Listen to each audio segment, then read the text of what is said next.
ইন্নাল্লাহা রাব্বী ওয়া রাব্বুকুম ফা'বুদুহু হাযা সিরাতুম মুস্তাকিম। নিঃসন্দেহে আল্লাহ তোমাদের এবং আমাদের রব, আর সুতরাং তারই উপাসনা করতে হবে, এটাই দ্বীনের সরল পথ। আর এটা কোনো নতুন পথ নয়। আল্লাহ যে পথটা দিয়েছেন রাসূল করিম সাল্লাল্লাহু আলাইহি ওয়াসাল্লামের মাধ্যমে, সেটা কি কোনো নতুন পথ? না। কোরআন বলছে এটা নতুন পথ নয়। শারা'a লাকুম মিনাদ দীন মা ওয়াসসা বিহি নূহান ওয়াল্লাযী আওহাইনা ইলাইকা ওয়া মা ওয়াসাইনা বিহি ইব্রাহিমা ওয়া মূসা ওয়া ঈসা আন আকিমুদ দীন ওয়া লা তাতাফাররাকু ফীহি।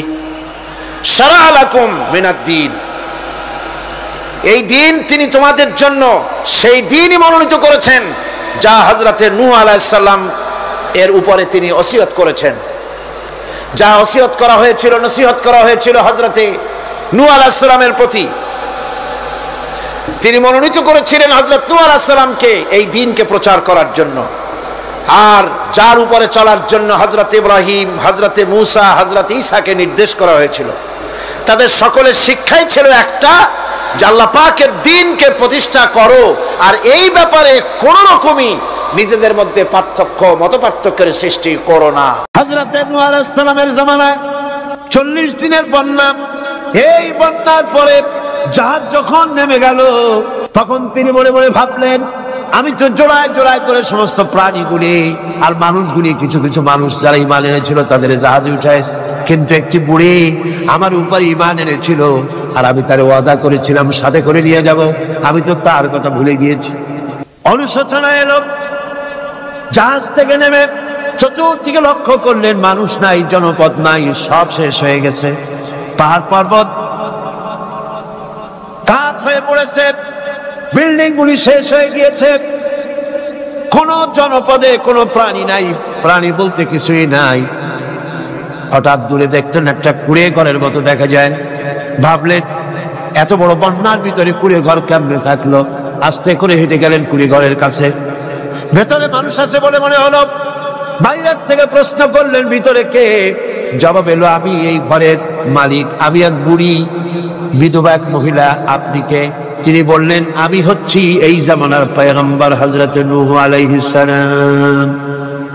বুড়ি বলছেন, আমারও ধারণা তাই, আপনি আমাকে ওয়াদা করেছিলেন বন্যা হলে পরে, বন্যার আভাস যখন আপনি পাবেন আমাকে আপনি সাথে করে জাহাজে উঠায় নিয়ে দিবেন। আমার মনে হয় বন্যা কবে হবে সেই খবর দেওয়ার জন্য আপনি এসেছেন। হযরত নূহ আলাইহিস সালাম সিজদায় পড়ে কাঁদতে লাগলেন, বললেন, রব্বুল আলামিন, তোমার কুদরত বোঝার ক্ষমতা আমার নাই। 40 দিন পর্যন্ত পানির ভিতরে মানুষ কেমনে জীবিত রইল? আল্লাহ পাক শোনালেন, রোরে বিপদ যখন এলো, তুমি তোমার উম্মতকে ভুলে যেতে পেরেছো, ভুলে গিয়েছো, কিন্তু আমি রব্বুল আলামিন রহমানুর রহিম, আমি আমার বান্দিরে ভুলি নাই। পানির স্রষ্টা আল্লাহ, পানির ভিতরে তিনি বাঁচাতে পারেন, আবার তিনি আগুনের ভিতরে বাঁচাতে পারেন, সব কিছু করতে পারেন, সমস্ত ক্ষমতা আল্লাহ পাকের। গভীর রাত্রে হযরত ফাতিমা রাদিয়াল্লাহু তাআলা আনহা ইন্তেকাল করলেন। কিছু সংখ্যক সাহাবীদের কাছে খবর দিয়া অল্প সময়ের ভিতরে জানাজার ব্যবস্থা করা হলো। হযরত আবু যর গিফারী রাদিয়াল্লাহু তাআলা আনহু কবরের ভিতরে নেমে গেলেন। কবরের ভিতরে নেমে গিয়া হযরত আবু যর বলেন, রে কবর, তোর ভিতরে আজকে কাকে রাখবো, তুই কি তা জানিস নাকি? কোনো জবাব আসে না। হযরত আবু যর বলেন, কবর রে, তোর ভিতরে আজকে যাকে রাখবো তিনি হতেছেন হযরত ইমাম হাসান হোসেনের মা, বেহেশতের সমস্ত জওয়ানদের সরদার হবেন যারা, সেই দুইজনের মা তোর ভিতরে রাখবো, খবরদার বেয়াদবি করবি না। কোনো জবাব না পেয়ে হযরত আবু যর বলেন, ওগো কবরের মাটি, তোর ভিতরে কাকে রাখবো কি জানিস? আসাদুল্লাহিল গালিব, দুনিয়ার সমস্ত কাফেরদের বিরুদ্ধে আল্লাহ রাব্বুল আলামিন যাকে বাঘ বানিয়ে পাঠালেন সেই হযরতে আলী, তার স্ত্রী রেখে যাব, খবরদার বেয়াদবি করবি না। কোনো জবাব আসে না। হযরতে আবু যর বলেন, কবরের মাটি, তোর ভিতরে যাকে রাখবো তিনি হলেন খাতুনে জান্নাত, বেহেশতের সমস্ত মহিলাদের সরদারিনী হবেন যে ফাতেমা, তারে রেখে যাব তোর ভিতরে, খবরদার কোনো বেয়াদবি করবি না। আবার হযরত আবু যর বলেন, কবরের মাটি তোর ভিতরে কারে রাখবো কি জানিস? তোর ভিতরে আজকে যাকে রেখে যেতেছি তিনি হলেন আখেরি জামানার পয়গম্বর বিশ্বনবী জনাবে মুহাম্মদ রাসূলুল্লাহ সাল্লাল্লাহু আলাইহি ওয়াসাল্লামের কলিজার টুকরা মা ফাতেমাকে তোর ভিতরে রাখবো, খবরদার কবরের মাটি বেয়াদবি করবি না। কিতাবে এসেছে হযরত আবু যরকে বাড়ি শুনতে পেলেন,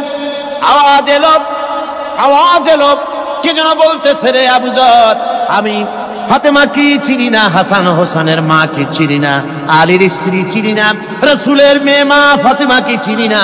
আমল যদি ভালো হয় আমার ভিতরে, আমল ভালো নিয়ে যে আসবে শান্তিতে থাকবে, আর আমল যদি খারাপ হয় আমার ভিতরে তার অবস্থা চূড়ান্ত হয়ে যাবে। আমার ভাইরা, আমার বন্ধুগণ, আমলের উপরে ভিত্তি করে কিয়ামতের দিন নাজাত হবে। আমল যদি খারাপ হয়ে যায় কিয়ামতের দিন কেউ তাকে বাঁচাতে পারবে না। এই জন্য কিয়ামতের ময়দানে, হাসরের দিনে আল্লাহর হাবিব জনাবে মুহাম্মদ রাসূলুল্লাহ সাল্লাল্লাহু আলাইহি ওয়াসাল্লাম সিজদায় পড়ে কাঁদতে থাকবেন। আল্লাহ রাব্বুল আলামিন বলেন, হাবিব রে আপনি কাঁদেন কেন? আজকে তো আপনার কাঁদার দিন না, আমি আপনাকে মাকামে মাহমুদ দান করেছি, আমি আপনাকে কাউসার দান করেছি, আপনার আজকে সম্মানের দিন, মর্যাদার দিন, কাঁদেন কেন? আল্লাহর হাবিব বলবেন, রব্বুল আলামিন মাকামে মাহমুদ পেয়েছি, কাউসার পেয়েছি, কান্দি এই জন্য আমি দেখতে পাচ্ছি আবার সামনে দিয়া ফেরেশতারা আমার উম্মতগুলি জাহান্নামের দিকে নিয়ে যায়। আল্লাহ রাব্বুল আলামিন বলবেন, ওগো আমার হাবিব, আমি আপনাকে ক্ষমতা দিলাম, আপনার জান্নাতি উম্মতগুলি আপনি বেছে নেন। আল্লাহর হাবিব তার জান্নাতের উম্মতগুলি বাঁচতে থাকবেন। হযরত আয়েশা বলেন, ইয়া রাসূলুল্লাহ, কিয়ামতের ময়দানে লক্ষ কোটি কোটি মানুষের ভিতরে আপনার জান্নাতি উম্মত আপনি চিনবেন কি করে? হুজুর বলেন, আয়েশা, কোন একটি ঘোড়ার কপাল যদি থাকে সাদা, এই সাদা কপালওয়ালা ঘোড়াটা যদি অসংখ্য ঘোড়ার ভিতরে যদি হারিয়ে যায়, তাহলে সাদা কপালওয়ালা ঘোড়ার মালিক তার ঘোড়াকে পাবে কিনা বলো? হযরত আয়েশা বলেন, হুজুর অনায়াসে পাবে। আল্লাহ রাব্বুল আলামিনের হাবিব বলেন, আয়েশা রে, কিয়ামতের ময়দানে আমার যেই উম্মতেরা নামাজি ছিল, দিনদার ছিল, পরেজগার ছিল, দুনিয়ার বুকে ঈমান নিয়ে যারা চলাফেরা করেছে, আমার দিন কায়েমের আল্লাহর দ্বীনের জন্য যারা কাজ করেছে, ওদের চেহারা নূর চমকাতে থাকবে, ঈমানের নূর কিয়ামতের দিন চমকাতে থাকবে। সেই ঈমানের নূর দেখে দেখে আমি আমার জান্নাতি উম্মতগুলি আমি বেছে নেব। হযরত ফাতিমা রাদিয়াল্লাহু তাআলা আনহাকে রাসূলুল্লাহ সাল্লাল্লাহু আলাইহি ওয়াসাল্লাম অত্যন্ত ভালোবাসতেন, মহব্বত করতেন তার স্ত্রীদেরকেও। তার স্ত্রীরাও রাসূল করিম সাল্লাল্লাহু আলাইহি ওয়াসাল্লামকে ভালোবাসতেন প্রাণ উজাড় করে দিয়ে। নবীজি বলেছেন, কন্যার পিতাদেরকে গালি দিও না। অনেকে টিটকারি করে, বারবার মেয়ে হয় ছেলে একটাও হয় না, সেই জন্য টিটকারি বটকারি করে। আল্লাহর নবী বলেছেন, মেয়ের পিতাকে গালি দিও না, ঠাট্টা করো না, যেহেতু আমি মুহাম্মদ রাসূলুল্লাহ সাল্লাল্লাহু আলাইহি ওয়াসাল্লাম, আমি মেয়েদের পিতা, আমি নিজে মেয়েদের পিতা, খাও না, মেয়েদের পিতাকে গালি দিও না। রাসূলুল্লাহ বলেছেন, আকাশের নিচে জমিনের উপরে খাদিজার মতো মহিলা আর নাই। সেই হযরতে খাদিজা রাসূলের 4টি মেয়ে পেটে ধারণ করেছিলেন। সুবহানাল্লাহ।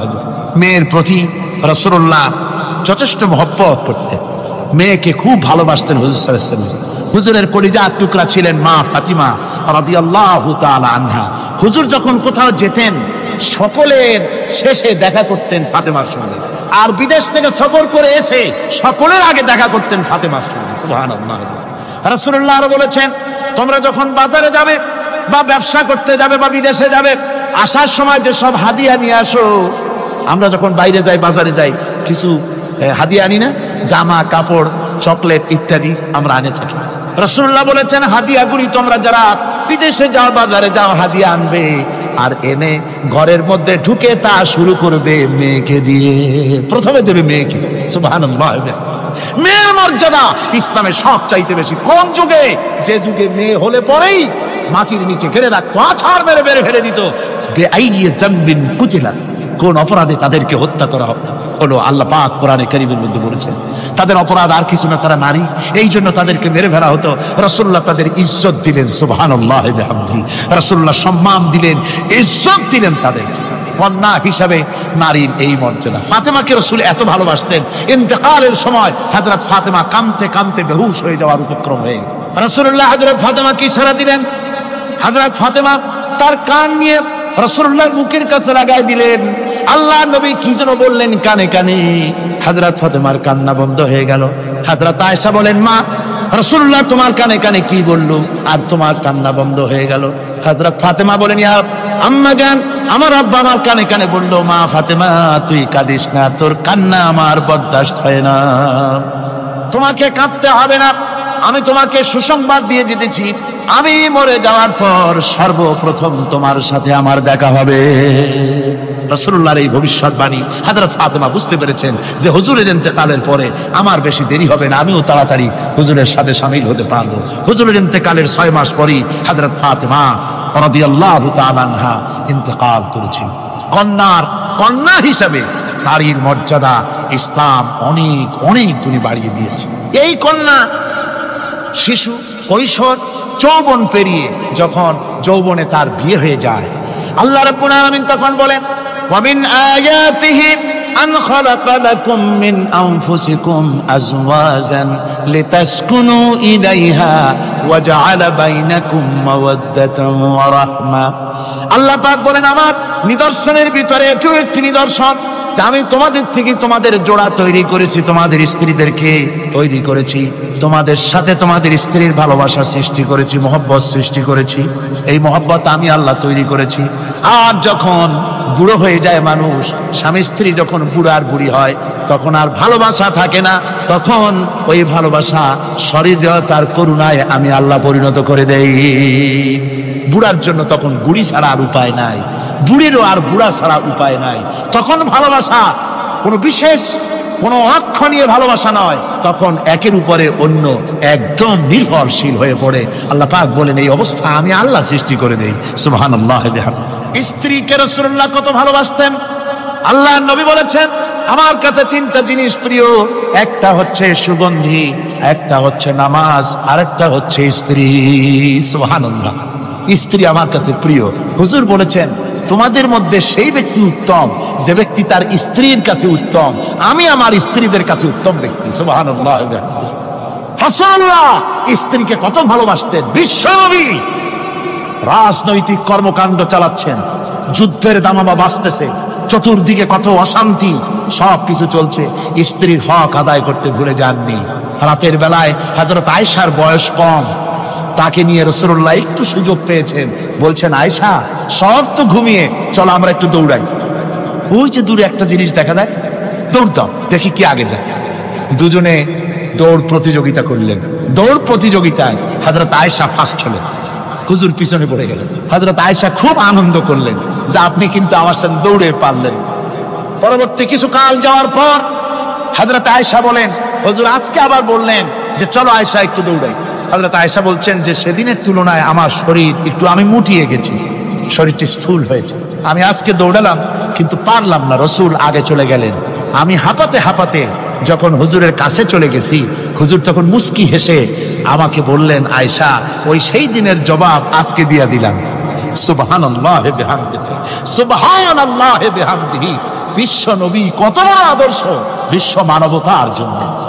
তিনি বলেছেন, কিয়ামতের ময়দানে রাসূলুল্লাহ বলেছেন, তোমরা যেমন পড়বে তোমার স্ত্রীদেরকে তেমন পড়াবে, তোমরা যেমন খাবে তোমার স্ত্রীদেরকে তেমন খাওয়াবে, স্ট্যান্ডার্ড মেনটেন করবে।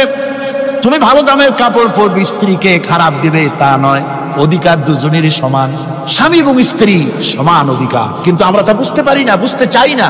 আমরা অনেকে মনে করেছি বিয়ে যখন করছি তখন আমি তো নওয়াবজাদা নসরুল্লাহ খান, আর বউ তো কেনা দাসী না, সে কিন্তু দাসী না, তার মর্যাদা আছে, তার সম্মান আছে, তার সম্মান আপনাকে দিতে হবে।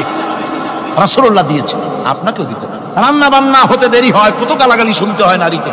আল্লাহর নবীর স্ত্রী হযরত আয়েশা বলেছেন, আল্লাহর নবী কাজ করে, মানুষের সঙ্গে কথা বলে, রাষ্ট্রীয় দায়িত্ব পালন করে, ঘরের ভিতরে এসে যখন দেখেছেন রান্না হতে দেরি আছে, রাসূলুল্লাহ বিরক্ত হন নাই, ভুরু কুঞ্চিত করেন নাই, চোখ মোটা করেন নাই, আমাকে কোনো কথা শোনার নাই, বরং আমার কাছে বসে রান্নায় আমাকে সহযোগিতা করেছেন। সুবহানাল্লাহ বিহামদি। এই হলো আল্লাহর রাসূল, এই হলো বিশ্ব নবী। স্ত্রীর সঙ্গে কি মহব্বত! সুবহানাল্লাহ। হুজুর মহব্বত করতেন স্ত্রীদেরকে। রাসূলুল্লাহর ঘরে দৌলত ছিল না, কিন্তু মহব্বত দিয়ে ভরা ছিল ঘরটা। হুজুরের ঘরে ফ্রিজ নাই, এসি নাই, হুজুরের ঘরে কার্পেট নাই, হুজুরের ঘরের মধ্যে জাজির নাই, তোশক নাই, বড় বড় কম্বল নাই, আরামের কোনো জিনিস নাই, মডার্ন ইকুইপমেন্টস কিচ্ছু নাই, দৌলত নাই, কিন্তু মহব্বত দিয়ে ঘরটা ভরা। হযরত আয়েশা বলেছেন, যখন আমি পানি পান করে গ্লাস রেখে দিতাম, আল্লাহর নবী তখন গ্লাসের সেই জায়গায় ঠোঁট লাগাতেন যেখানে আমি ঠোঁট লাগাইয়া পানি পান করেছি। আমি গোশত চিবোতাম, রাসূলুল্লাহ আমার হাত থেকে গোশত টুকরা নিয়া সেই জায়গায় চিবোতেন যেখানে আমি চিবুয়েছি। সুবহানাল্লাহ। আমার ভাইরা, রাসূল তার স্ত্রীদেরকে মহব্বত করতেন, স্ত্রীরাও রাসূলকে মহব্বত করতেন দারুণ ভাবে।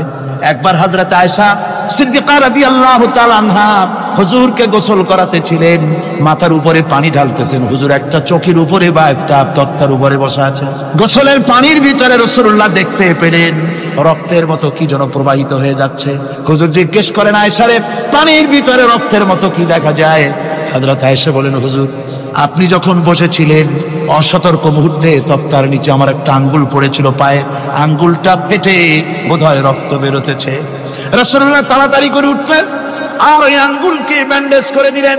রাসূলুল্লাহ বললেন, আয়েশা রে, আঙ্গুল ফেটে গেছে, একটু আহাহু পর্যন্ত করলে না, এতক্ষণ তুমি কষ্ট করলে কেন?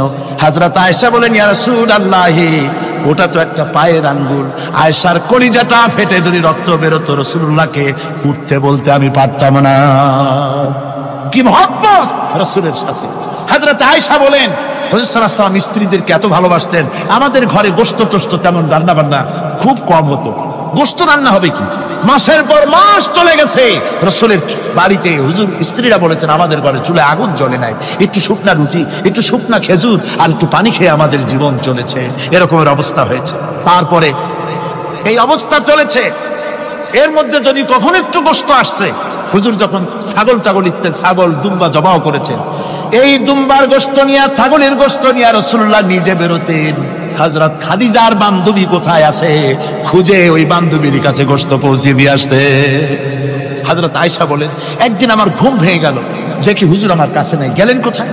খুঁজতে খুঁজতে যায় দেখি মসজিদে নববীর ভিতরে হুজুর হাত তুলে বসে আছেন, মোনাজাত করতেছেন। আমি পেছনে কি হাত তুলে আমি শুনতে পাচ্ছি নবীজি দোয়া করছেন, রব্বুল আলামিন কিয়ামতের ময়দানে যেদিন সন্তান তার পিতাকে ভুলে যাবে, মা তার সন্তানকে হারায় ফেলবে, ওই কঠিন হাসরের ময়দানে আমি যেন আমার খাদিজাকে হারাইয়া না যাই।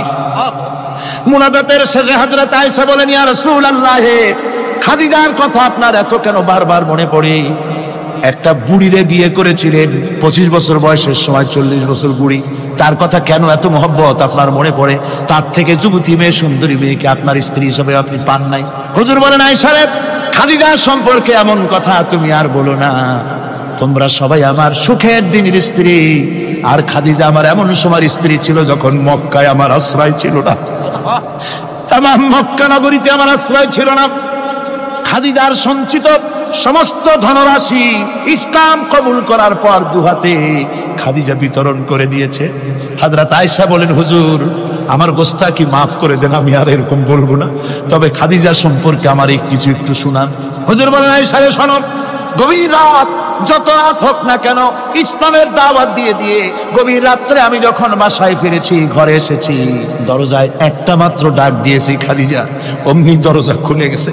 আমি জিজ্ঞেস করেছি, খাদিজা রে, যত রাত্রে আসলাম, যতবার আসলাম, একটা ডাকের বেশি লাগলো না, তুমি কি ঘুমাও না? হযরতে খাদিজা বলেছেন, ইয়া রাসূলুল্লাহ, আমার মনের ভিতরে ভয় থাকে, আল্লাহর রাসূল দিনের খেদমতে বাইরে আছেন, আমি যদি আরামে বিছানায় ঘুমায় থাকি আর নবীজি দরজায় তার কাছে দাঁড়ায় আমারে ডাকাডাকি করবেন, উঠতে যদি দেরি হয়ে যায় নবীজির সঙ্গে বেয়াদবি হয়ে যাবে, এই মনে করে আপনি না আসা পর্যন্ত দরজার সাথে পিঠ লাগাই আমি দাঁড়াইয়া দাঁড়াইয়া ঘুমাই। আমার ভাইরা, হযরতে খাদিজার ইজ্জত স্বয়ং আল্লাহ দিয়েছেন। কে দিয়েছে? হাদিস শরীফে এসেছে রাসূলুল্লাহ জাবালে নূরে বসা, গারে হেরার ভিতরে বসা, হযরতে জিবরাইল রাসূলুল্লাহর সঙ্গে কথা বলতেছেন। একটু পরে হযরতে জিবরাইল বলেন, ইয়া রাসূলুল্লাহ, আমি আর এখানে বসবো না, আমি এখন চলছি।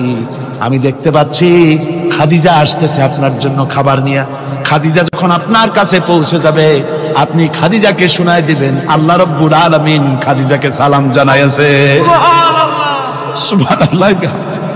রাসূলুল্লাহর কাছে হযরতে খাদিজা যখন আসলেন, হুজুর বললেন, খাদিজা, আজকে তোমার জন্য দারুণ সুখবর। বলে কি? বলে আল্লাহ পাক, জিবরাইল কেমন উঠে গেল আমার কাছ থেকে। জিবরাইল বলে গেল, আল্লাহ তোমাকে সালাম বলেছে। হযরত খাদিজা কেঁদে ফেললেন, বললেন, ইয়া রাসূলুল্লাহ, আমার নারী জন্ম সার্থক, আল্লাহ আমাকে সালাম বলেছে। এর জবাব কেমনে দিতে হয় হুজুর আমি তো জানি না, আপনি আমার পক্ষ থেকে আল্লাহর সালাম কিভাবে দেওয়া লাগে আপনি দিয়ে দিন, আমি তো বুঝি না কেমনে আল্লাহর সালামের জবাব দেব। হুজুর বললেন, খাদিজা, শুধু আল্লাহ নয়, জিবরাইলও তোমাকে সালাম বলে গেছে। হযরতে খাদিজা বললেন, হযরত জিবরাইলকে আমার সালামের জবাবটা ওয়ালাইকুম আসসালাম বলে দিন। হযরত খাদিজার এই মর্যাদা ছিল।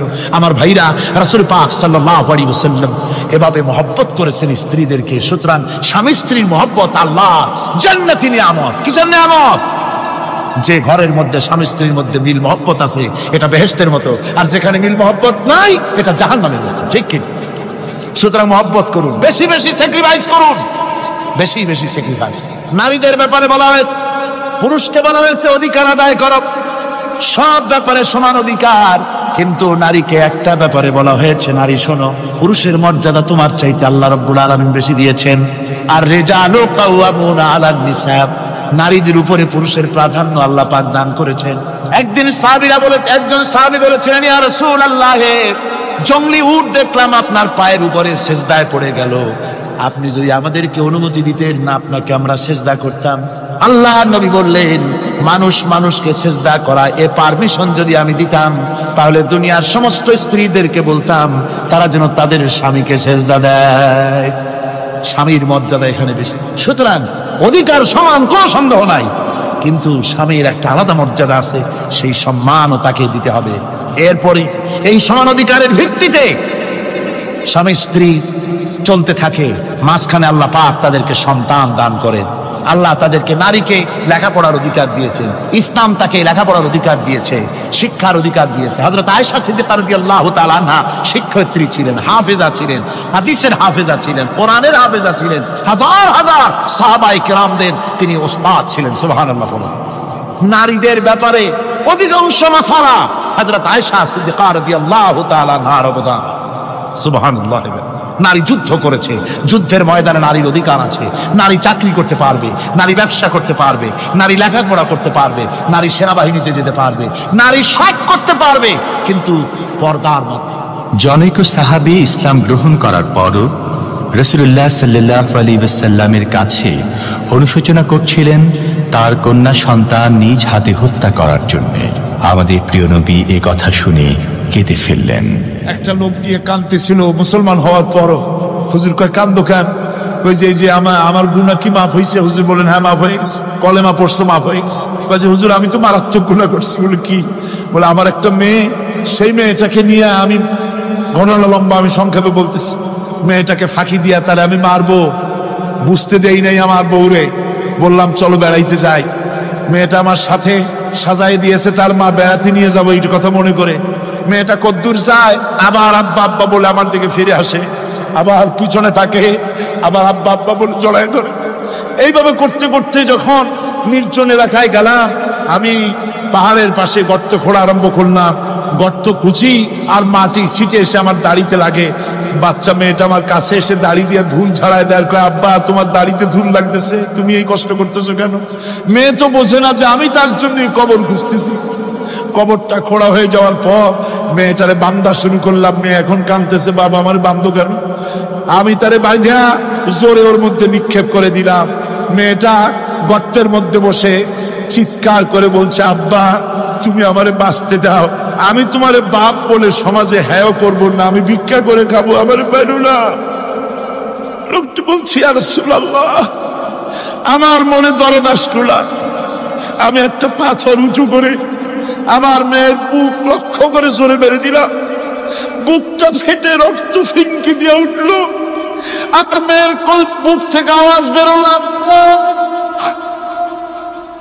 আমার কালে যেন এখনো সেই আওয়াজ বাজে। হাদিস শরীফে এসেছে হুজুরের চোখের পানি দাড়ি ভিজে ভিজে জামার উপরে পড়তেছিল। হুজুর বললেন, আহারে, মানুষেও পারে এরকম কাম করতে। পৃথিবীতে নারীর যখন কোনো সম্মান ছিল না, মর্যাদা ছিল না, সেই সময় আমার রাসূল, আমার বিশ্বনবী নারীদেরকে সম্মানের হাত ধরে গর্তের ভিতর থেকে উঠাইয়া রানীর সিংহাসনে বসায় দিলেন। সুবহানাল্লাহ, মায়ের মর্যাদা দিয়ে দিলেন। সুবহানাল্লাহ। এই পৃথিবীর বুকে যারা আরামের টাটকা সুখগুলি, আরামগুলি যারা বর্জন করে আল্লাহ রাব্বুল আলামিনকে বিশ্বাস করে যারা জীবন পরিচালনা করেছে, আল্লাহ পাক তাদের জন্য জান্নাত রেখেছেন এবং তাদের জন্য বলছেন, সাবিকু ইলা মাগফিরাতিম মির রাব্বিকুম ওয়া জান্নাতিন আরদুহা কাআরদিস সামাই ওয়াল আরদ উইদ্দাত লিল্লাযীনা আমানু বিল্লাহি ওয়া রাসূলিহি। আল্লাহ পাক বলেন, প্রতিযোগিতা করো আল্লাহর মাগফিরাত কামনার জন্য আর জান্নাতে যাওয়ার জন্য প্রতিযোগিতা করো, আল্লাহর রহমত পাওয়ার জন্য সৎ কাজের প্রতিযোগিতা করো, তাহলে আল্লাহ রাব্বুল আলামিন তোমাদেরকে ক্ষমা করবেন আর তোমাদের জন্য এমন জান্নাত দিবেন যেই জান্নাত আকাশের বিশালতার জমিনের বিশালতার মতো। এই বিরাট জান্নাত তোমাদেরকে দিবেন। এই জান্নাত চিরস্থায়ী সুখ এবং শান্তি জায়গা হবে। মাসালুল জান্নাতিল্লাতী উইদাল মুত্তাকুন ফিহা আনহারুম মিন মাইন গায়রি আসিলিন ওয়া আনহারুম মিন লাবানিন লাম ইয়াতাগায়্যার তা'আমুহু। আল্লাহ পাক বলছেন, জান্নাত আল্লাহ পাক ওয়াদা করেছেন মুত্তাকীদের জন্য। আল্লাহ পাক জান্নাত দিবেন যে জান্নাতের ভেতরে রয়েছে মধুর প্রস্রবণ, রয়েছে দুধের প্রস্রবণ, রয়েছে সেখানে স্বচ্ছ পানীয় পানির প্রস্রবণ রয়েছে। এই সুন্দর জান্নাত, ঝর্ণা ধারা আল্লাহ পাক সৃষ্টি করেছেন, বাগ বাগিচা দিয়ে ভরে রেখেছেন জান্নাত। সেই জান্নাতে জান্নাত হবে এয়ার কন্ডিশন, রোদ্রের তাপ হবে না, সেখানে রোদ্রের খরতাপ হবে না, সেখানে ঠান্ডার প্রচন্ডতা থাকবে না। কিরকম হবে জায়গাটা? আল্লাহ পাক বলছেন, মুত্তাকিনা আলাল আরাইকি লা ইয়ারাউনা ফিহা শামসান ওয়ালা জামহারিরা ওয়া দানিয়াতান আলাইহিম যিলালুহা ওয়া দুল্লিলাত কুতুফুহা তাদলিলা। আল্লাহ পাক এমন জান্নাত রেখেছেন, সেই আল্লাহ পাক সেই জান্নাতের ভিতরে জান্নাতীরা ঠেস লাগায়া মুখোমুখি অবস্থায় তারা সেখানে বসবে, আর জান্নাতীদের মনের মধ্যে কোনো দুঃখ থাকবে না, পেরেশানি থাকবে না। পৃথিবীতে মানুষের দুঃখ থাকে, পেরেশানি থাকে, সেখানে কোনো দুঃখ আর পেরেশানি থাকবে না। সেই জায়গাটা হবে শীতাতপ নিয়ন্ত্রিত, না শীত না গরম, চির বসন্ত বিরাজ করবে। জান্নাতীরা সেখানে থাকবে। এই সুন্দর জান্নাত আল্লাহ পাক রেখেছেন মুত্তাকীদের জন্য। সুবহানাল্লাহ। কাফেরদের জন্য জান্নাত হবে, জাহান্নাম হবে চিরকাল। খালিদিনা ফিহা আবাদান, চিরকাল কাফেরেরা জাহান্নামে থাকবে।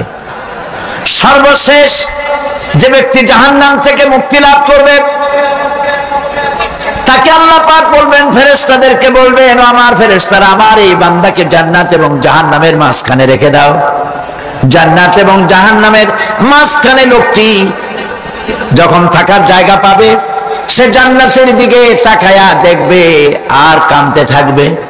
আল্লাহ পাক জিজ্ঞেস করবেন, বান্দারে, যুগের পর যুগ ধরে জাহান্নামে কেঁদেছো, আমি রব্বুল আলামিন জাহান্নাম মাফ করে দিয়া জান্নাত জাহান্নামের মাঝখানে রেখে দিয়েছি, আযাব থেকে তো বেঁচে গেছো, এখন কান্দো কেন?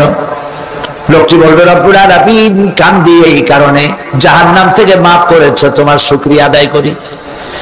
জান্নাত তো আমার কপালে নাই, কিসমতে নাই, কিন্তু জান্নাত আমি এখান থেকে দেখতে পাচ্ছি। জান্নাতের সুঘ্রাণ আমার নাকে আসতেছে, কপালে নাই যাওয়ার। আমি কাঁদি এই জন্য, তুমি যদি মেহেরবানি করে আমাকে জান্নাতের দরজার কাছে একটু দাঁড় করায় দিতা, প্রাণ ভরে তোমার জান্নাতের দৃশ্যটা একটু দেখতাম। আল্লাহ পাক তার আরজি পূরণ করবেন, বলবেন যাও, ফেরেশতাদের বলবেন এর জান্নাতের দরজার কাছে দাঁড় করায় দাও। জান্নাতের দরজার কাছে দাঁড়িয়ে লোকটি আবার কান্না শুরু করবেন। আল্লাহ পাক প্রশ্ন করবেন, এবার কান্দো কেন? লোকটি বলবে রব্বুল আলামিন কান্দি এই কারণে, জান্নাতের এই দরজায় দাঁড়ায়া জান্নাতের অফুরন্ত নেয়ামত কিছুই ভালো করে দেখা যায় না, শুধু অল্প জায়গা দেখি। যদি তুমি আমারে দয়া করে জান্নাতের মাঝখানে দাঁড় করায় দিতা, চতুর্দিকে তাকায়া তাকায়া দেখা কলিজারে ঠান্ডা বানাইতাম। তবে আমি ওয়াদা করি জান্নাতের কোন নাজ নেয়ামত, কোন ফল আমি খাবো না, ধরবো না, সইব না। একটুখানি মেহেরবানি করে মাঝখানে দাঁড় করাইয়া দাও, জান্নারে ঠান্ডা করি। আল্লাহ রাব্বুল আলামিন ফেরেশতাদের বলবেন, আমার এই বান্দারে জান্নাতের মাঝখানে দাঁড় করাইয়া দে। আল্লাহর নবী বলেন, জান্নাতের মাঝখানে দাঁড়িয়ে লোকটি আগের চাইতে আরো জোরে চিৎকার মেরে কাঁদতে থাকবে। আল্লাহ পাক বলবেন, বান্দারে কি হলো তোর? দরজার কাছে আসতে চাইছিলে, আইনা দিলাম। আবার এবার মাঝখানে আসতে চাইছো, তাও এনে দিয়েছি। আবার কান্দো কেন? লোকটি বলবে রব্বুল আলামিন এবার কান্দি এই জন্যে, তুমি যখন দয়া করে একটিবার জান্নাতের মাঝখানে এনে আমাকে দাঁড় করায় দিয়েছো, তুমি রহমান রহিম গফুরুর রহিম, এই জান্নাত থেকে আবার আর বাইর করে দিও না। আল্লাহ রাব্বুল আলামিন বলবেন, ও আমার বান্দারে, আমার এই জান্নাত তোর খুব পছন্দ হয়েছে নাকি? লোকটি বলবে রব্বুল আলামিন কলিজা ঠান্ডা হয়ে গেছে, ভাবতেও পারি না এই জান্নাত এত সুন্দর। আল্লাহ পাক বলবেন, বান্দারে এরকম একটি নয়, দুইটা নয়, তোর জন্য আমি 10টা জান্নাত এরকম রিজার্ভ করে রাখছি। সুবহানাল্লাহ। আল্লাহ পাককে ভয় করে পৃথিবীর সমস্ত পাপ থেকে যারা নিজেকে রক্ষা করবে, আল্লাহ তাদের জন্য এই জান্নাত রেখে দিয়েছেন। সুবহানাল্লাহ। সেই জান্নাতের রিসিপশন আপনারা আন্দাজ করতে পারবেন না, রিসিপশন কারে কয়। কি এর প্রধানমন্ত্রী আর প্রেসিডেন্ট, 4-5টা পুলিশ আর আর্মি এসে একটা ফট করে সেলুট মারলো, বাস শেষ হয়ে গেল, এরকম না। জান্নাতীদেরকে রিসিপশন দেওয়া হবে। জান্নাতীরা যখন আল্লাহর হুকুমে জান্নাতের দিকে যেতে লাগবে, আর যখন জান্নাতের কাছে চলে যাবে, আল্লাহ রাব্বুল আলামিন শোনায় দিচ্ছেন, হাত্তা ইদা জাউহা ফুতিহাত আবওয়াবুহা ওয়া ক্বালা লাহুম খাজানাতুহা সালামুন আলাইকুম তিবতুম ফাদখুলুহা খালিদিন। সুবহানাল্লাহ। জান্নাতীরা যখন জান্নাতে প্রবেশ করার দরজার মুখোমুখি হবে, দ্বার রক্ষীগণ তখন বলবে, সালামুন আলাইকুম, আল্লাহর শান্তি তোমাদের উপরে বর্ষিত হোক। সুবহানাল্লাহ। দুনিয়ার টাটকা টাটকা সুখগুলি 2 পা দিয়ে ঠেলে দিয়েছো, টাটকা সুখগুলি গ্রহণ করো নাই, হারাম খাও নাই, আল্লাহর দ্বীন কায়েমের জন্য রক্ত দিয়েছো, জীবন দিয়েছো, কষ্ট করেছো, আল্লাহকে ভয় করেছো। আমাদের সালাম গ্রহণ করো, জান্নাতের মধ্যে ঢুকে যাও চিরকালের জন্য। সুবহানাল্লাহ। আর বাইরে হওয়া লাগবে না, চিরকাল এই জান্নাতের মধ্যে তোমরা বসবাস করতে পারবে, আল্লাহ রাব্বুল আলামিনের ফেরেশতারা বলে দিবেন। জান্নাতের মধ্যে আল্লাহ পাক হুরদের সঙ্গে জান্নাতীদের বিয়ের ব্যবস্থা করে দিবেন। কোরআনে কারিমে আল্লাহ পাক বলেন, মুত্তাকিইনা আলা সুরুরিন মাসফুফাতিন ওয়া যাওয়াজনাহুম বিহুরিন ঈন। সামনাসামনি ভাবে সাজানো সারি সারি আসন সমূহের উপর তারা ঠেস লাগায় বসে থাকবে, আর আল্লাহ রাব্বুল আলামিন হুরদের সাথে জান্নাতীদের বিয়ের ব্যবস্থা করে দিবেন। যেসব হুরের সঙ্গে বিয়ে হবে তাদের আল্লাহ পাক বিবরণ দিচ্ছেন কি রকম হবে তারা। লাম ইয়াতমিসহুন্না ইনসুন ওয়ালা জান, এর পূর্বে জিন এবং ইনসান এদেরকে কেউ স্পর্শ করে নাই। কিরকম তারা? কাআন্নাহুন্নাল ইয়াকুতু ওয়াল মারজান, যেমন ঝিনুকের ভিতরে মণিমুক্তা থাকে এইভাবে আল্লাহ পাক তাদেরকে পবিত্র করে রেখে দিয়েছেন। আমার প্রিয় ভাইরা, আল্লাহ রাব্বুল আলামিন কোরআনে কারীমের ভিতরে বলেছেন ফাবিআইয়ি আলা'i রাব্বিকুমা তুকাযযিবান। জান্নাত দান করে আল্লাহ পাক এবার জান্নাতীদেরকে সম্বোধন করে বলবেন, ইয়া ইবাদি লা খাউফুন আলাইকুমুল ইয়াওমা ওয়ালা আনতুম তাহজানুন। হে আমার বান্দারা, লা খাউফুন আলাইকুমুল ইয়াওম, আজ আর কোনো ভয় নাই। সুবহানাল্লাহ, সুবহানাল্লাহ। আজ আর কোনো ভয় নাই, কোনো চিন্তাও নাই, আরামে এই জান্নাতের মধ্যে বসবাস করো। এরপরে আল্লাহ পাক জিজ্ঞেস করবেন, ও আমার জান্নাতীরা, আমি যেসব ওয়াদা করছিলাম আমার ওয়াদা মোতাবেক সমস্ত নিয়ামত পেয়েছো? তারা বলবে হ্যাঁ পেয়েছি, সব নিয়ামত আপনার ওয়াদা মোতাবেক সব পেয়েছি। আল্লাহ রাব্বুল আলামিন বলবেন সব পাও নাই, ওয়ালাদাইনা মাজিদ, আমার কাছে আরো বেশি আছে। সুবহানাল্লাহ, আমার কাছে আরো বেশি আছে। জান্নাতীরা বুঝবে না সে আরো বেশিটা কি, এর থেকে আর বেশি কি। প্রিয় ভাই সব, নবী করিম সাল্লাল্লাহু আলাইহি সাল্লাম বলেছেন জান্নাতের সুখ আর শান্তি কোন চোখ নাই যা দেখেছে, যা কোন অন্তঃকরণ নাই যা কল্পনা করতে পেরেছে। এই জান্নাত মুত্তাকিদের জন্য আল্লাহ রাখছেন। সুবহানাল্লাহ। জান্নাতীরা ভাবতেও পারবে না সেই নিয়ামতগুলি কি। প্রিয় ভাই সব, সেই মুহূর্তে আল্লাহর নবী মুহাম্মদুর রাসূলুল্লাহ সাল্লাল্লাহু আলাইহি ওয়াসাল্লাম বলবেন, রব্বুল আলামিন, আমার উম্মতেরা জান্নাতীরা বুঝতে পারে নাই আপনার কাছে কি নিয়ামত আরো বেশি আছে। আমার এই উম্মতেরা জান্নাতীরা আপনার ওয়াদা মোতাবেক সব পেয়েছে, কিন্তু একটি জিনিস এখনো তাদের কিসমতে হয় নাই। সেই জিনিসটা হলো যারা তার রবকে না দেখে শুধু কোরআন আর হাদিসের কথা শুনে আরবের ঘুম হারাম করে তাহাজ্জুদের নামাজ আদায় করেছিল, চোখের পানি ফেলেছিল, যারা জান্নাত দেখে নাই, জাহান্নাম দেখে নাই, আপনাকে ভয় করে যারা জীবন পরিচালনা করেছিল, যারা আপনাকে দেখে নাই, না দেখে শুধু কোরআন হাদিস বিশ্বাস করে যারা অকাতরে নিজেদের জীবন বিলায় দিয়েছিল, এই জান্নাতীরা এখন পর্যন্ত তার রবকে দেখতে পারে নাই। আল্লাহ রাব্বুল আলামিন তার সামনে থেকে ৭০,০০০ পর্দা সরে যাবে।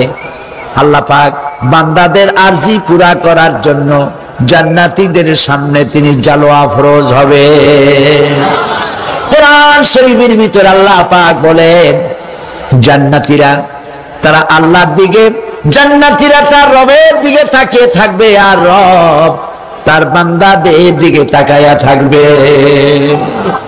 প্রাণ ভরে জান্নাতীরা রবকে দেখবে। সুবহানাল্লাহ, আল্লাহ পাককে দেখবে। প্রাণ খুলে আজ দোয়া করি রব্বুল আলামিন, জান্নাতের যেই পরিবেশে যেই জায়গায় তুমি দয়া করে তোমার গোলামদেরকে তুমি নিজেই দর্শন দিবে, দেখা দিবে। মনিব গো, ও আমাদের রব, আজ এই বিশাল জনসমুদ্র নিয়ে তোমার দরবারে আবেগ ভরা কণ্ঠে বলি, যে অনুষ্ঠানটি তুমি এমন মুবারক অনুষ্ঠান করবে যেখানে তুমি জান্নাতীদেরকে দেখা দিবে, ওই জান্নাতের কোনো একটি ওই অনুষ্ঠানের কোনো একটি কোনায় কানায় আমাদেরকেও দাঁড় করাইয়া দেখান তো।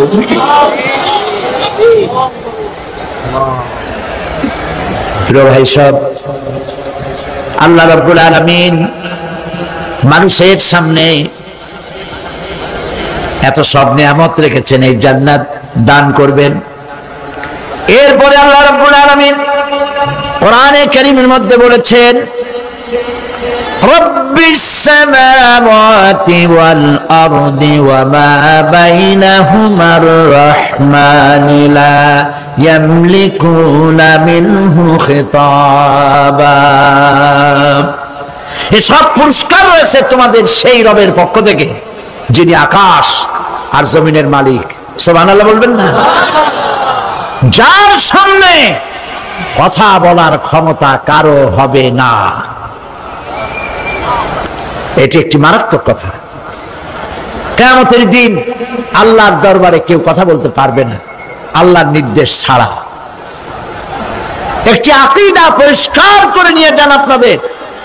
সে আকীদাটা এভাবে পরিষ্কার করুন, কোন পীর সাহেব, কোন খাজা বাবা, কোন মাওলানা, কোন মুহাদ্দিস, কোন বুজুর্গ আপনাকে সুপারিশ করতে পারবে না যদি না আল্লাহ পাক তাকে কথা বলার তৌফিক না দেন। মনে থাকবে এটা। আয়াতুল কুরসির ভিতরে আমরা পড়ি, মান যাল্লাযী ইয়াশফাউ ইনদাহু ইল্লা বিইযনিহি। আল্লাহ পাক বলেছেন কিয়ামতের দিন আল্লাহর দরবারে কার সাহস আছে কথা বলতে পারে? মান যাল্লাযী ইয়াশফাউ ইনদাহু ইল্লা বিইযনিহি।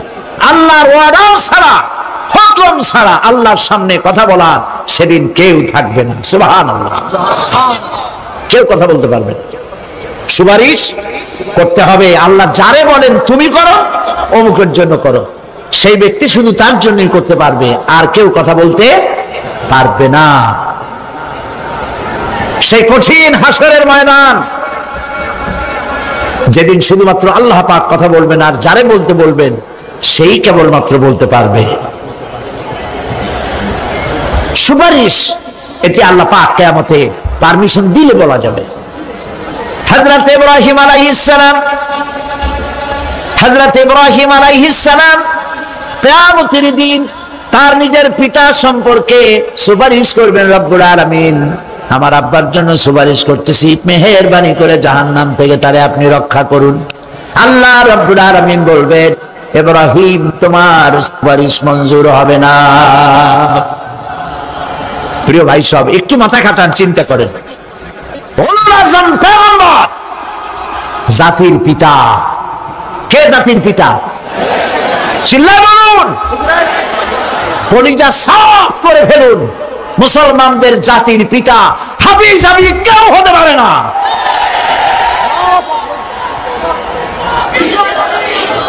মিল্লাতা আবিকুম ইব্রাহিম। ইব্রাহিম আলাইহিস সালাম এই মিল্লাতের পিতা। সুবহানাল্লাহ। হযরত ইব্রাহিম আলাইহিস সালাম কিয়ামতের দিন বলবেন, আল্লাহ আমার আব্বার জন্য সুপারিশ করছি। আল্লাহ পাক বলবেন মঞ্জুর হবে না। আসর তোমার পিতা হতে পারে, কিন্তু আমার খলিলকে আগুনে ফেলার জন্য নমরুদকে সে সহযোগিতা করেছে, আমি তোমার পিতাকে ক্ষমা করব না। নবী করিম সাল্লাল্লাহু আলাইহি সাল্লামকে সাহাবায়ে কেরাম জিজ্ঞেস করেছেন, হে রাসূল, আপনার আব্বা এবং আম্মার অবস্থা কি হবে? নবী করিম সাল্লাল্লাহু আলাইহি সাল্লাম কেঁদে ফেলেছেন, সাফ করেছেন, আমি তাদের কোনো উপকারে আসব না। আল্লাহু আকবার। আপনি মনে করছেন নাকি যে ইয়া নবী সালাম আলাইকা বলি অমনি নবী সুপারিশ পাবেন? এত সহজ। কতগুলো রসগোল্লা খাইলেন আর বড় একটা মিছিল করলেন আর অমনি চলে যাবেন? পৃথিবীর সব মানুষ, সাহাবায়ে কেরাম বাদ দেন, পৃথিবীর সমস্ত মানুষ একত্রিত হয়ে আবু তালেব রাসূলুল্লাহকে যে ভালোবেসেছেন, ওর 1000 ভাগের 1 ভাগও সারা দুনিয়ার মানুষ রাসূলুল্লাহকে ভালোবাসতে পারবে? পারবে? নিজের ছেলে আলীকে, আলী রাদিয়াল্লাহু তাআলা আনহুকে আলাদায় বিছানায় শোয়াইয়া ছোট্ট মানুষ হযরত আলী আলাদা জায়গায় রাখিয়া মুহাম্মদুর রাসূলুল্লাহ সাল্লাল্লাহু আলাইহি ওয়াসাল্লাম এতিম মানুষ তারে কলিজার সাথে বুকের মধ্যে আশ্রয় করে দিয়ে আগলে রেখেছেন বুক পরে। সেই আবু তালেব মৃত্যুর সময় নবী করিম সাল্লাল্লাহু আলাইহি ওয়াসাল্লাম বলেছিলেন, চাচা একটি বার আমার কানে তাওহীদের কালেমা শোনায় দেন। আবু তালেব তার কিসমতে ছিল না কালেমা। মরে যাওয়ার পর একজন সাহাবী বলেছিলেন, ইয়া রাসূলুল্লাহ,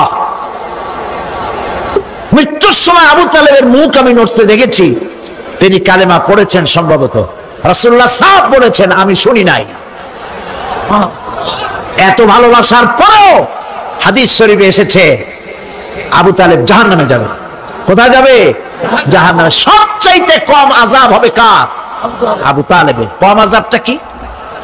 হাদিস শরীফে এসেছে কম আযাব হলো জাহান্নামের আগুন দিয়ে এক জোড়া জুতা তৈরি করে আবু তালেবের পায়ে পরিয়ে দেওয়া হবে। সেই জাহান্নামের আগুনের তৈরি করা জুতার তাপে আবু তালেবের মাথার ঘিলুগুলো টকবক করে বউ পড়তে লাগবে। এত ভালোবেসে যদি কিয়ামতে উপায় না হয়, আপনি ইয়া নবী সালাম আলাইকা, ইয়া রাসূল সালাম আলাইকা, আর কতগুলো জিলাপি খাইলেন, বড় একটা মিছিল করলেন। প্রিয় ভাই সব, এইসব বিদআত ছাড়ুন, এগুলি সুস্পষ্ট বিদআত। রাসূলুল্লাহকে ভালোবাসবেন, সাহাবীরা যেভাবে ভালোবেসেছেন ওইভাবে ভালোবাসবেন। আল্লাহ রাব্বুল আলামিন বলেন, যালিকাল ইয়াউমুল হক ফামান শাআ আত্তাখাযা ইলা রাব্বিহি মাআবা। এই দিনটি অবশ্যই আসবে, সেদিনটি নিশ্চিতভাবে আসবে। আর এখন যার ইচ্ছা সে তার রবের দিকে অগ্রসর হোক।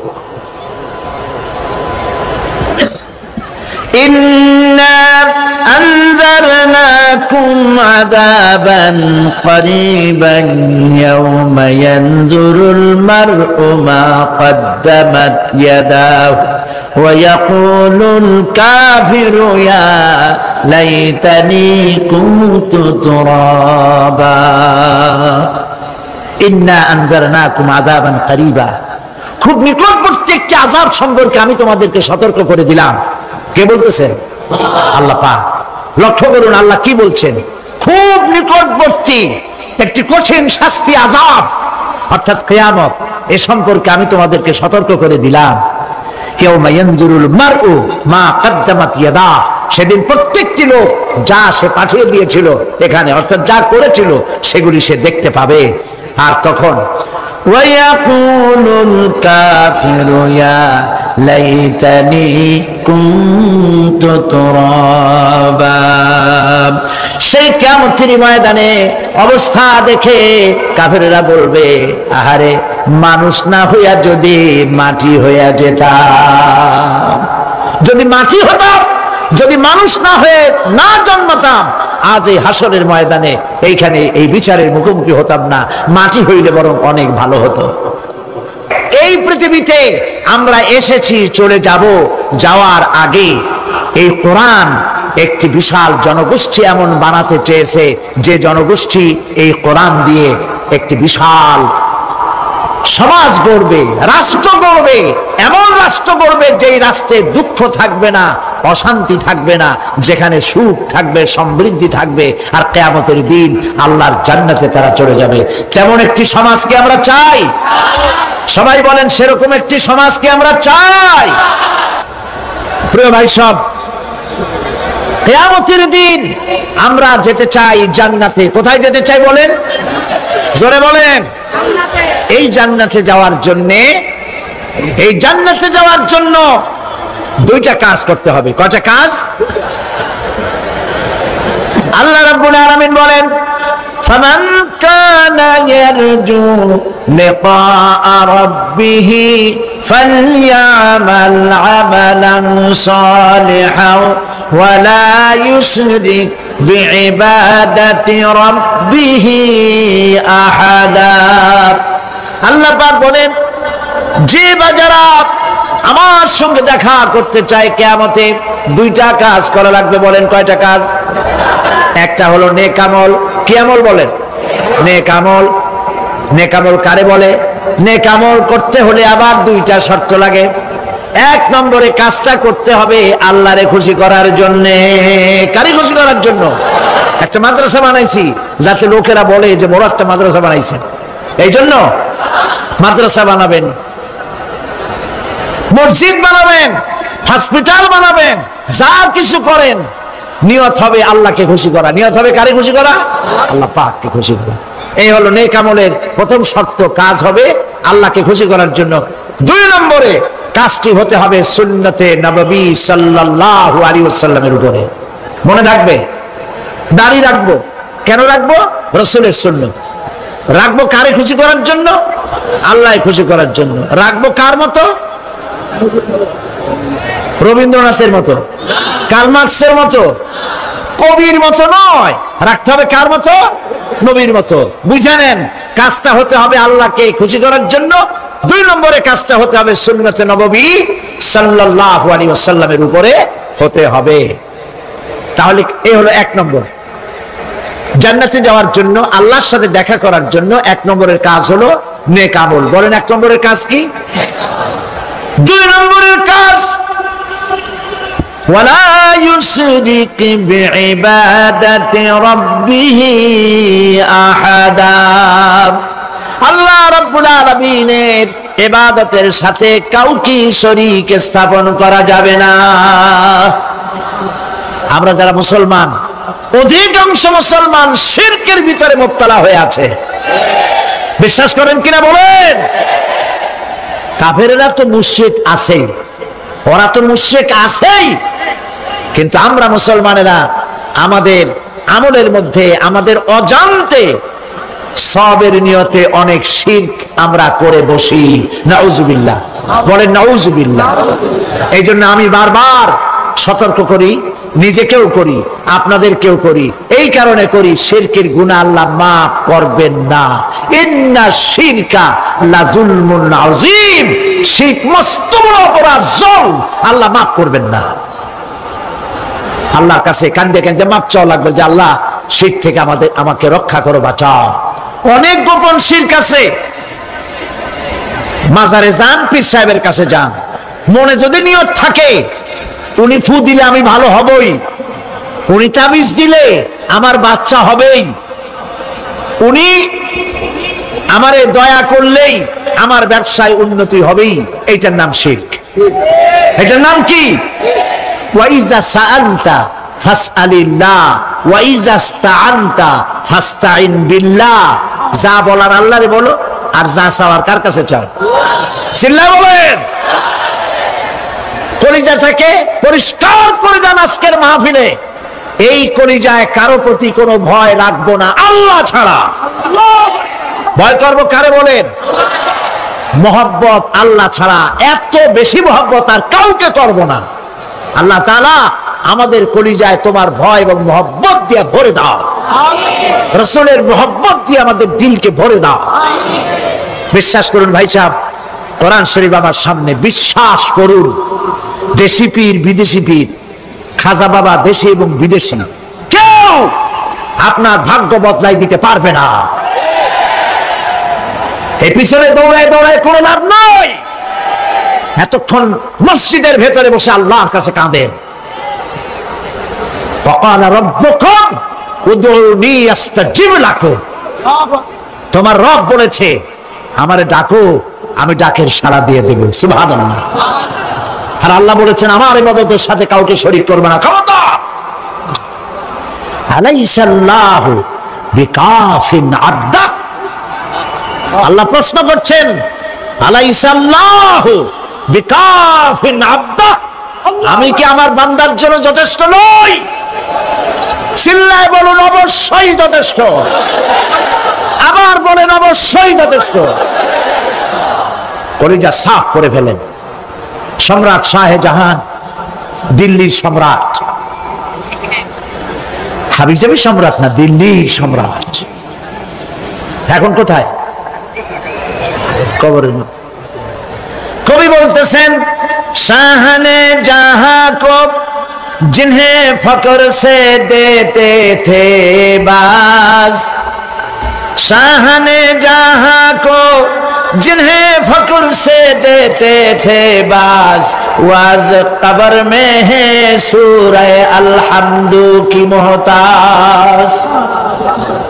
সারা ভারতবর্ষ যারা ট্যাক্স দিয়ে নিজেকে সৌভাগ্যবান বলে মনে করত, সে আজ কবরের মধ্যে ভিক্ষুকের মতো সূরা আলহামদুর মতো একটি সূরার মুহতাজ হয়ে ভিক্ষুকের মতো শুয়ে আছে। সম্রাট শাহজাহান মসজিদে বসে আছে, এক ফকির ঘুরতেছে, লোকেরা কয় ছোটবেলা থেকেই তোমার খয়রাত করতে দেখলাম, ভিক্ষা কি জীবনেও যাবে না তোমার? লোকটি বলছে আমি ভিক্ষা করবো ছাড়া আমার উপায়টা কি? এই লোকটি আমি ভিক্ষা করা ছাড়া করবো কি? লোকেরা তো আমার 60 টাকা 50 টাকা 100 টাকা দেয় না, 4 আনা 5 আনা 1 টাকা এই আমার দেয়, এই দিয়ে আমি বড় লোক হবো কেমন? লোকটি বলছে আচ্ছা দেখো, তুমি তো জায়গা মতো যাইতে পারো নাই, বাদশার কাছে যাও, এমন দেওয়া দেবে জীবনে আর খয়রাত করা লাগবে না। তো বাদশার কাছে কি খয়রাতি যাইতে পারে কোনোদিন? হ্যাঁ এখন পারবা। কেমনে? সম্রাট শাহজাহান এখন একা একা মসজিদে আছেন। তখনকার এসব বাদশারা অনেকে নামাজি ছিলেন, দিনদার ছিলেন। ফকির দরজার কাছে দাঁড়াইয়া দেখতে পাচ্ছে কেউ নাই, দেহরক্ষীরা দূরে দূরে দাঁড়ানো। বাদশাহ মসজিদের ভেতরে বসে হাত তুলে ঝুলতেছে আর কাঁদতেছে, চোখের পানি দিয়া দাঁড়িয়ে ভিজে ভিজে পড়ছে। এই দৃশ্য অনেকক্ষণ দেখলো ফকির। কিছুক্ষণ পর সম্রাট শাহজাহান মসজিদ থেকে বেরিয়ে আসছে। ফকির বলছে আসসালামু আলাইকুম হুজুর। তিনি বললেন ওয়ালাইকুম আসসালাম, চলে গেল। বাদশা বলল আমার কাছে তো কেউ আইসা কিছু না চাইয়া তো যায় না, এরে দেখলাম খয়রাতির মতো কিছু চাইলো না, বেটা ভয় করলো নাকি? হ্যাঁ মেয়ে এদিকে আসো। আসছে। ভয় পাইছো? কয় না ভয় পাইনি। তো কিছু যে চাইলে না?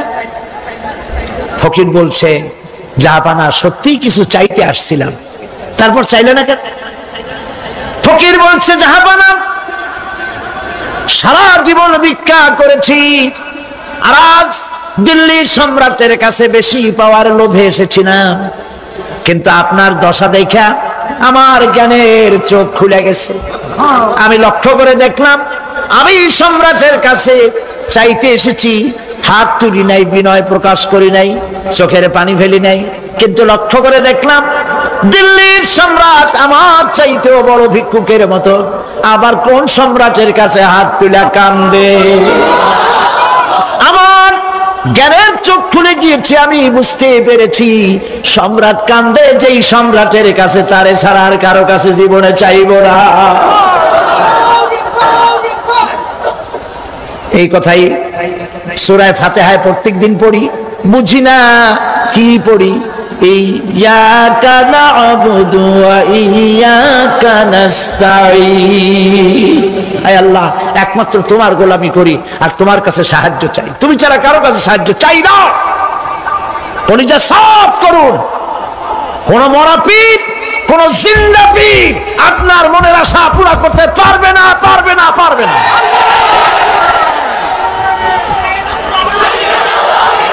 আর আজ থেকে কোন মাজারে টাকা দিবেন না, পয়সা দিবেন না, আগরবাতি দিবেন না, মোমবাতি দিবেন না, গোলাপ পানি দিবেন না। কারা কারা দিবেন না হাত উঁচু করে দেখা। সুবহানাল্লাহ, আলহামদুলিল্লাহ, লা ইলাহা ইল্লাল্লাহ। সুবহানাল্লাহ, আলহামদুলিল্লাহ, লা ইলাহা ইল্লাল্লাহ। সুবহানাল্লাহ, আলহামদুলিল্লাহ, লা ইলাহা ইল্লাল্লাহ, মুহাম্মাদুর রাসূলুল্লাহ। আল্লাহুম্মা আমিন। রব্বানা যালামনা আনফুসানা ওয়া ইন লাম তাগফির লানা ওয়া তারহামনা লানাকুনান্না মিনাল খাসিরিন। রব্বুল আলামিন तमाम পৃথিবীর মাটির নিচে যত মুমিন মুমিনাত শুয়ে আছে আল্লাহ কবরগুলি কি জান্নাতের টুকরা বানায়া দাও। আয় আল্লাহ তাআলা, এই মুহূর্তে মনে পড়ে গেল আমাদের মা বাবার কথা। রব্বুল আলামিন আমাদের আব্বা জান কত বছর আগে দুনিয়া থেকে বিদায় হয়ে গেল, নাম ধরে আর কেউ ডাকে না। কত কষ্ট করেছে, ধান বিক্রি করে, সুপারি বিক্রি করে, নিজের পেটে না দিয়া নিজের ভালো জামা না বানাইয়া আমাদের লেখাপড়া শিখাইছে, বাড়িঘর বানালো। আর একদিন তোমার ডাকে সাড়া দিয়া চলে গেল। যুগের পরে যুগ চলে গেল, বাপের মুখ আর দেখি না। আল্লাহ তাআলা আমাদের আব্বা জান যাদের দুনিয়া থেকে বিদায় হয়ে গেছে, কবরটাকে বেহেশত বানায়। তুমি সম্রাটের সম্রাট, তুমি রাজাধিরাজ, তোমার মহব্বত ছাড়া কোনো মহব্বত যেন কলিজায় থাকে না মাবুদ। তোমাকে ছাড়া কাউকে যেন ভয় করি না মাবুদ। সারা জীবন শিরক আর বিদআত থেকে আমাদের তুমি বাঁচাও আল্লাহ। তোমার জাহান্নামকে আমরা ভয় পাই। আল্লাহুম্মা আজিরনা মিনান নার, আল্লাহুম্মা আজিরনা মিনান নার, আল্লাহুম্মা আজিরনা মিনান নার। রব্বানা তাকাব্বাল মিন্না ইন্নাকা আনতাস সামিউল আলিম ওয়া তুব আলাইনা ইন্নাকা আনতাত তাওয়াবুর রহিম। سبحان ربك رب العزة عما يصفون وسلام على المرسلين والحمد لله رب العالمين واجعل آخر كلامنا عند الموت لا إله إلا الله محمد رسول الله.